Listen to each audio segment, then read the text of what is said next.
పౌర్ణిమ రోజున హనుమత్ జయంత్యోత్సవం కూడా హనుమంతుడి విశేష కార్యక్రమం చేస్తాం. మార్గశిర పౌర్ణిమ రోజున దత్తాత్రేయుడికి కూడా దత్త పౌర్ణిమ కార్యక్రమం జరుగుతుంది.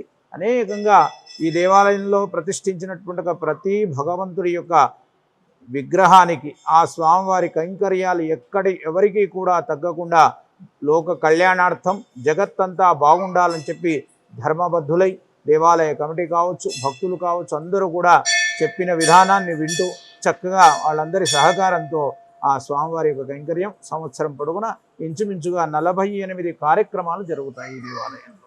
48 కార్యక్రమాల్లో విశేషంగా మన గుళ్ళో జరిగే విశేష కార్యక్రమం ఏమంటే చక్కగా ప్రతి వారం సుబ్రహ్మణ్య స్వామికి అభిషేకోత్సవం ఉదయం ఉంటుంది. కేవలం భక్తులతోనే అభిషేకం చేయించే దేవాలయం ఇక్కడ. స్వామి మూల విరాట్కి భక్తులతో అభిషేకం చేయిస్తారు. సుబ్రహ్మణ్య స్వామికి ఇక్కడ విశేషం. సంతానం కోసం వచ్చే వాళ్ళంతా కూడా చాలామంది, ఈరోజు కూడా 4 వచ్చారు ఇక్కడికి. ఈరోజు మంగళవారం కదా, వచ్చారు 4 వచ్చారు. 4కి కూడా ప్రసాదం ఇవ్వడం జరుగుతుంది. ఇక్కడ ఎట్లా ఉంటుందంటే సంతానం కోసం వచ్చేవాళ్ళు ఆర్భాటం ఉండదు. వాళ్ళు ఎంతో ఆతృతతో వచ్చి సంతోషంగా వెళ్ళి ఎంతో సంతోషంగా వచ్చి ఇక్కడ ఉండేటువంటి అర్చకులకు దానికి సంబంధించిన విషయాలు చెప్పి ఆనందపడుతూ ఉంటారు. ఈ దేవాలయంలో విశేషంగా ఆ స్వామివారి సుబ్రహ్మణ్యేశ్వర స్వామివారి కటాక్షం చాలామందికి ఉంది. ఇక భవిష్యత్తులో కూడా ఉంటుందనే ఒక విశ్వాసం ఆ స్వామి పైన ఉంది. నాకు నా ద్వారా భక్తులకు కూడా ఉంది.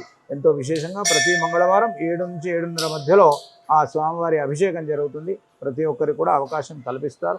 ఇక్కడ ఎటువంటి తారతమ్యాలు లేకుండా వచ్చిన వాళ్ళు ప్రతి ఒక్కరూ భక్తులే.